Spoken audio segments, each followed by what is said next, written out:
Hi, welcome to the For Animals for Earth podcast. This is episode number 30. This is a bonus for the interview that I did with Christin Burford of CARE Foundation in Florida. And Kristin's still with me. Hi, Kristin. Hi. Hi. Still If here. still here. If you No haven't technical heard it, difficulties yet. Yeah. right. If you haven't heard it, you can listen to episode number 29 and listen or watch. And we had a really great interview with so much good information about exotic animals, domestic animals, just being a good animal steward on this earth and how to support the sanctuaries that really need our help right now. So I hope you'll go listen to that. This is a fun little bonus episode where we're going to talk about some specific animals because something that I um I just find fascinating about Kristen. And I think that this is something that I don't feel like is maybe talked about enough in the world is that there are so many things about animals that are so similar to us as humans. And a lot of times outside of, dogs and cats mostly, we don't have a lot of that interaction. And so it's easy to sometimes kind of bucket animals in a certain way without necessarily thinking of personality and thinking of their Mhm. unique characteristics that make them a very unique being, just like every single one of us are.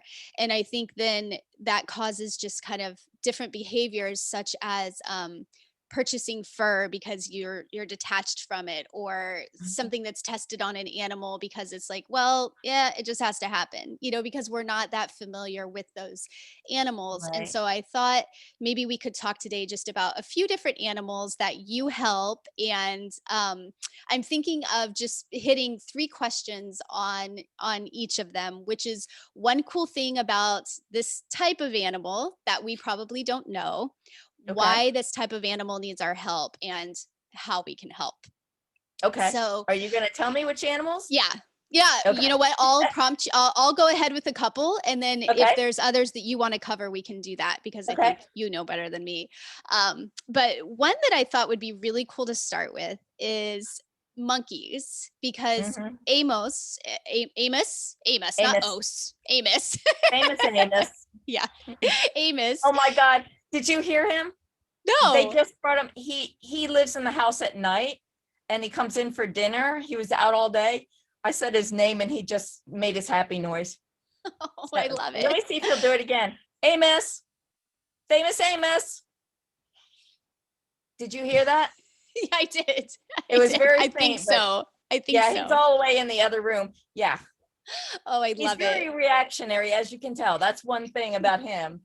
So, I yeah, you want to know about Amos? Yeah, because I feel like honestly, he seems like a best friend to you. And I feel like you spend so much time with him and having him as, a best friend. I feel like you have probably seen so much more about his species than, Mhm. 99.99% of us. Right, And I right. wonder like what being so close to him has taught you about monkeys.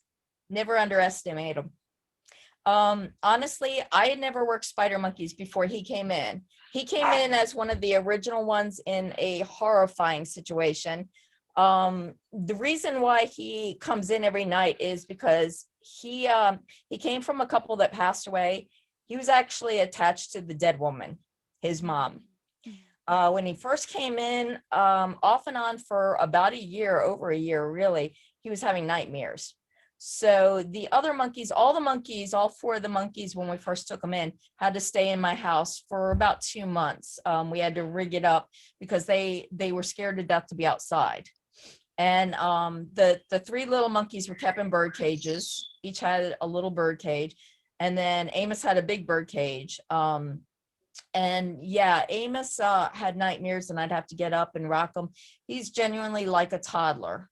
And so my one veterinarian had a spider monkey. So when he came in, I'm like, how is this different from the capuchins I'm used to working with and everything? And she kind of laughed and she said, you'll find out.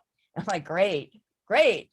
So what I did find out was he watches TV. I have a couple monkeys that actually watch TV He'll come in at dinner time. In the daytime, we take him outside. We let him choose which monkeys he wants to hang out with. We can physically let him walk to wherever he wants for the day. And then at night he comes in, has dinner, and watches TV. And a lot of times he'll be loose, just hanging out with me, wearing his diaper and everything. But Amos, unlike the other monkeys, understands human emotion on TV. So we have to actually like PG his TV shows. I first found that out when I was watching, I think it was The Closer. It was The Closer, the TV show about the police. They were chasing this one girl and they surrounded her. She was on drugs and she was flipping out, and Amos got upset because they were surrounding her. He actually got up and he was in his cage at the time, shaking the cage, shaking his head and growling. It's the first time I had seen him ever do that. And ever since then, it's like if somebody cries on TV, he'll start to cry. I mean, he actually genuinely understands it. If somebody does something good, one of his all-time favorite shows is Master Chef Junior with Chef Ramsay and the kids. Oh my God, I'll be in the other room, and if a kid does something good, he gets excited. He makes his happy noises. What's really funny, is he loves Chef Ramsay, and if anybody else yells at somebody on TV, he'll growl and shake his head. If Chef Ramsay does it, there's no reaction. Like he knows the people are being stupid. So it's really interesting working with Amos because he does understand things. Like he'll disappear to the kitchen and he knows if he brings something to me, he can either have it or I'll trade him. He one time grabbed something and hid it from me. And he was not pleased. I took it away. I put him away. I locked him down and everything. From that one time, he learned that if he was open with it, then he'd get some or he'd get a treat. But if he tried to hide it, it's nothing. It's all bad. So yeah, he actually is very smart about stuff like that. And you can give him a magazine or a book. If you give him something new he's never seen before, he will go page by page. And I've actually seen him use his fingernail to separate pages so he doesn't miss a page.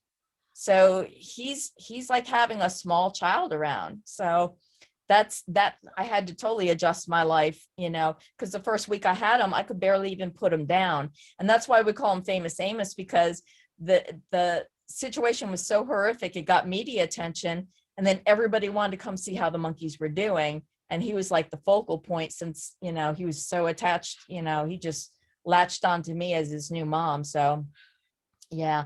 And now all the volunteers are his aunts and uncles. He'll give them a hug and happy noise when he sees them. So yeah, he goes out to dinner all the time with all the volunteers. Like most of the volunteers come in on Sunday and we'll take him out to dinner with us, and he's the best behaved. Even the waitresses say they've had kids that were just horrible, and Amos is so well behaved. So that's Amos. Gosh, that's amazing. That's amazing. Yeah.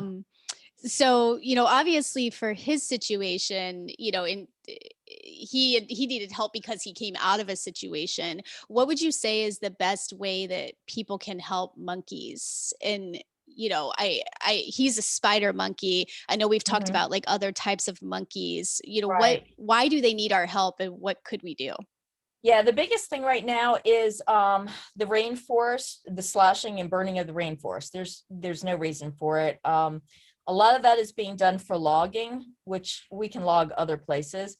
And a lot of it is for farmland and everything. A lot of the beef that you find in your stores in the United States comes from other countries. A lot of it. It's crazy when we have so many farmers here in the United States. So yeah, they slash and burn for their cattle, and with no regard to the animals living there. So that's a lot of the problems right now, is we have to make a stand and protect the rainforest, quite simply, and that helps all the animals at that point. Hmm. So Hmm. that's the big thing, protecting the rainforest any way you can. So Yeah. Yeah, I think that's great. And we'll link to, a couple of different places that you can go to help people that are on foot in these places trying to protect the Yeah. rainforests. And then I would imagine, I'm not a meat eater, but I imagine you can buy local meat. Yeah, Is that farm raised. Yeah, I mean, I don't eat red meat right now or pork, but yeah, there's places that actually have the organically fed animals that free range. Like I only buy eggs that are free roaming, free ranging eggs or chickens. So yeah, you can look at the products and the labeling says it right there if they're free ranging. There's cattle that's free ranging that's, treated differently than the farm raised, the typical farm raised ones.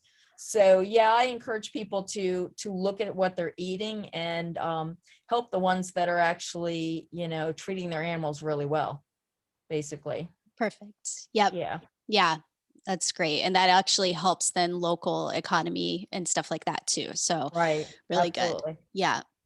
How about snakes? So I know that you are passionate about snakes, and something that I have just noticed on Instagram that I find very interesting is you will know a specific personality for each one of the Uh-huh. snakes that you work with, which I don't know that I ever really thought about that prior to, Right. I always think every animal is so unique, but I don't know. I guess I didn't think much about it with snakes, but Right. they are. And so what can you share that you've learned from the different snakes that you've seen that we may not know? Um, I don't even know where to start with that, really. Um, if you hand raise a snake and you treat it well, and you keep it healthy, most snakes can be a really good pet. I have an albino Burmese python I can hand off to children. I mean, he's huge, but I've had kids sit on picnic tables and wrapped it around them and everything. And I've had a lot of people say, "Oh, Burmese are all nasty and all that." No, they're not. This one was hand raised, and I handled it when it came in a lot. And yeah, so it depends on how they're raised and all that. There are species, just like dogs, just like anything else. There's certain species that tend to be a little more aggressive and everything. For instance, anacondas. I had an anaconda that was the most amazing snake. Another one that I could hand off to anybody. And typically anacondas are very aggressive. But I hand raised that snake. I worked with it every day. It never tried to bite. Even in a feeding response, I could feed it and it would grab the food and never try to grab me. So yeah, they do have personalities. I have snakes that I had one, oh my God, I had one cobra that I had one person I was training to work the venomous. And this cobra was like the easiest going cobra I've ever seen, just a big puppy dog and all. But for some reason, it read that the guy was nervous and all and would give the guy a hard time every single time. So they do have personalities. Even reptiles, cold-blooded reptiles have personalities. So it's just getting to know, because I get so many animals in that I don't know how they've been raised or whatever. I have to be careful at first, and I have to evaluate it on the personality I'm seeing, and then figure out, is it because of the way it was handled? Is it not healthy? There's a lot that goes into it, especially with reptiles. Reptiles are tough because you might not see an obvious situation. The big cats too, you have to watch them because in the wild, it's survival of the fittest, and sick ones can mask that they're sick for quite a long time until it gets to the critical point. And so that's one thing why I'm so hands-on with our animals here.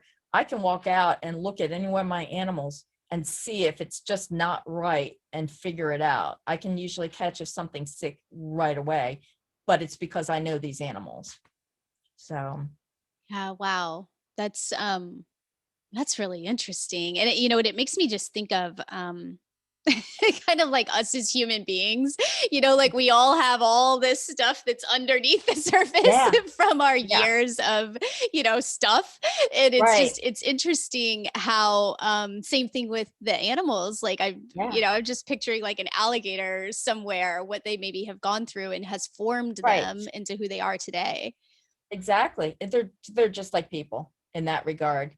If you've been treated bad and all, yeah, you're not going to trust people. So, and that's something I've had to work with several of the animals. Mm-hmm. So, and that's Interesting. why, and that's also another thing too. If you're going to run a place like mine and have the volunteers and all that, sometimes pardon the expression, but you have to put your shit aside. If you're having a bad day and all, but you have to go work a specific animal, you got to put yourself in the right frame of mind. There have been times my bear super sensitive. There have been times when I've been upset. It's usually at my ex, believe it or not, my ex. I'd be so upset and everything, and I go to feed her, and right away she could read that I was upset, and that would put her into a defensive mode. And then she would start stomping the floor, or just, go into a situation where I can't walk in and feed you now because I've made you upset because of my being upset. And so I learned very quickly, you got to just, focus on what's going on at the moment, forget everything else, and just, deal with your own stuff in addition to dealing with their stuff. So That's a pretty amazing, I think, skill probably to learn in life, to be able to really be present and be it's able not to, easy. yeah, I Yeah. can't imagine it is. I cannot It's like, imagine it is. also, this is another thing, it brings it up. If you get grabbed by an animal, like I've worked big cats most of my life, you get grabbed by a big cat, you better not freak out. That'll just spur that animal on to make it a worse situation. So that's one of the hardest things you have to teach other people is you have to not react, even though you're getting that adrenaline dump and everything. You got to just be as calm as possible to get yourself out of that situation. And the calmer you are, the more calm that animal is going to be. But if you start getting worked up, that animal's going to feed into it, and that's just going to work it up more. So that's one of the situations when you're dealing with wild and exotic animals, you got to get that locked down. You got to figure out how you're going to deal with a situation if it occurs. So I feel like that's a really good tip for all of us for any type of interaction, with any animals. You maybe don't notice it as much with domestic, but it's the same thing. But then out, yeah, any type of wildlife, when we have an interaction, if we can bring ourselves to the present, use our breath, whatever, calm, it seems right. like, yeah, it would make a big difference.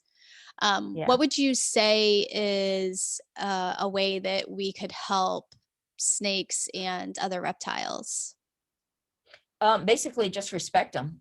They're here. They have to share the same planet as us. They were here before us. Um, for instance, I've had one of the things I do is I'm on call by different counties in case they have a snake call. If I have the time, if it's a venomous snake, I will go and pick it up and remove it from the situation. Most of the time it's not. People are freaking out, saying I've got a rattlesnake, and it ends up being a corn snake, something simple like that. But understand, if you got snakes in your yard, they're not going to stick around if there's not a food source. So I've actually turned that around on people, saying, if you see this snake all the time, you must have rats or mice or whatever, because it's not going to stick around if it's got nothing to eat. So take that as a hint that you've got another problem other than just a snake hanging out in your yard. So the animals can teach us something by just being around. Snakes can be scary to some people and everything, but if you keep your distance, they're not going to chase you down to bite you. So just understand that and keep your distance. And yeah, that's basically it. And Yeah. that's any type of reptile, because in Florida we have, I was just down south yesterday, and they were laughing at me because there was wild iguanas right there on the canal.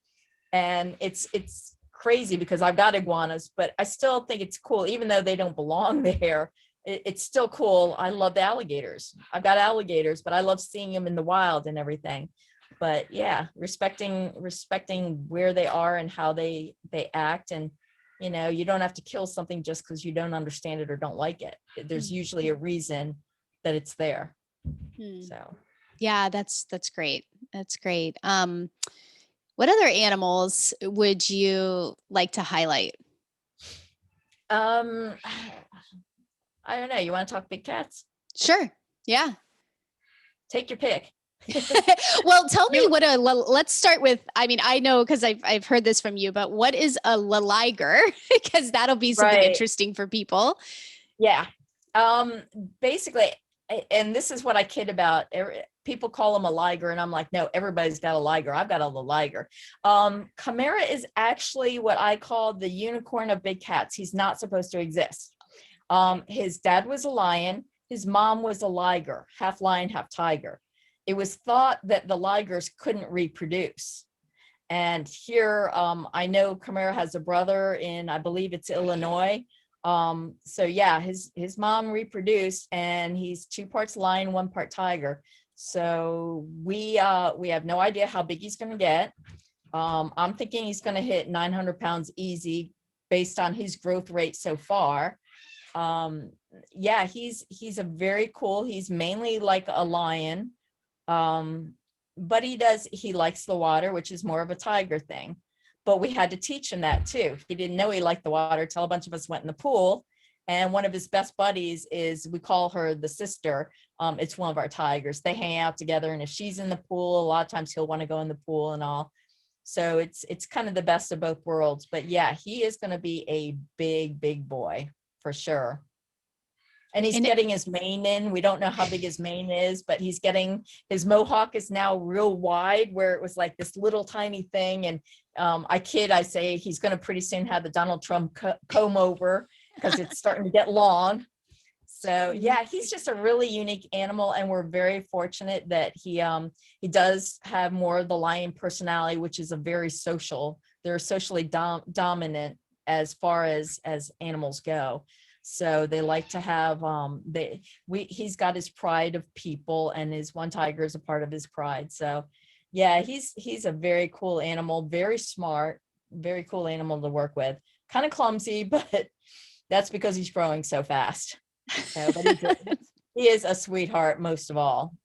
It's so adorable. And I love how you say he's got his pride of people, because that's the reality of his unique life. That is, that is cute. So, and I had this old USDA officer. Oh my God, he's an ass, but he's like, you better not be going in with him when he's bigger. He's going to kill you and everything. And, you know, I've worked with big cats long enough to know what I can do and what I can't do. And yeah, accidents happen for sure. Accidents happen, but yeah, him being aggressive. The most deadly thing on that cat is his tail, to be honest. And that sounds funny, but he was raised in the house. First thing I taught him was no bite, no claws. So we can literally put our whole hand or arm in his mouth and he won't bite down.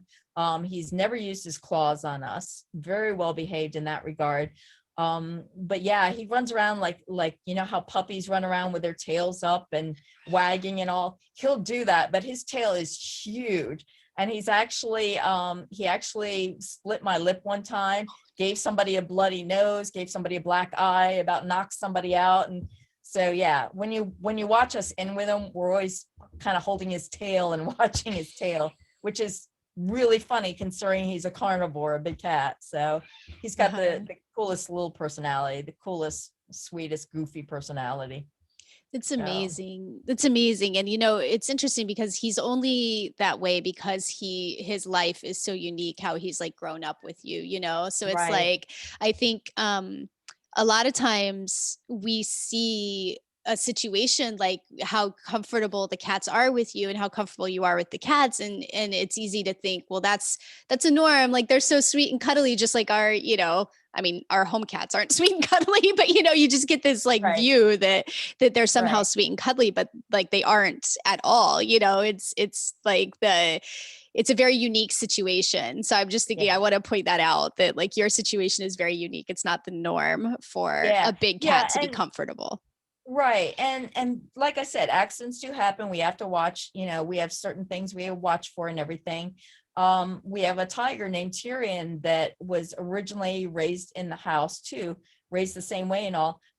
He had, before I got him, he had something extremely bad happen to him. I don't know what it is, but there was an incident in the house where he was sitting one time, and I've got like an island in my kitchen, like you can walk around, but you can't really see around the corner. And one time I came around the corner, did not know he was sitting there. That little cub went into full-on wildness and held it for a while. I've worked a lot of big cats. I have never seen a cat that young go full-on wild and then hold it as long as he did. And I told my boyfriend at the time, I said, he's going to be the one to watch. He's going to kill somebody. And sure enough, as he got older, transitioned out of the house into his big area, For a while, my boyfriend and I were going in with him. I had a couple other volunteers that were going in with him, but we noticed he was trying to control his wildness, his wild side, but he'd go back and forth really quick. It would zip, zip, zip back and forth.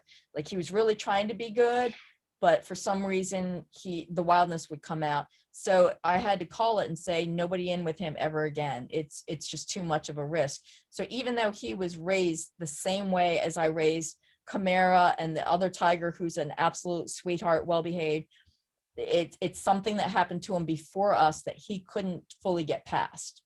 So you have to take that into consideration too. No matter, I've had people say, well, if you raise them with love and care, nothing will happen. They'll love you and all. No, they're still a wild animal. There is a chance the wildness will come out.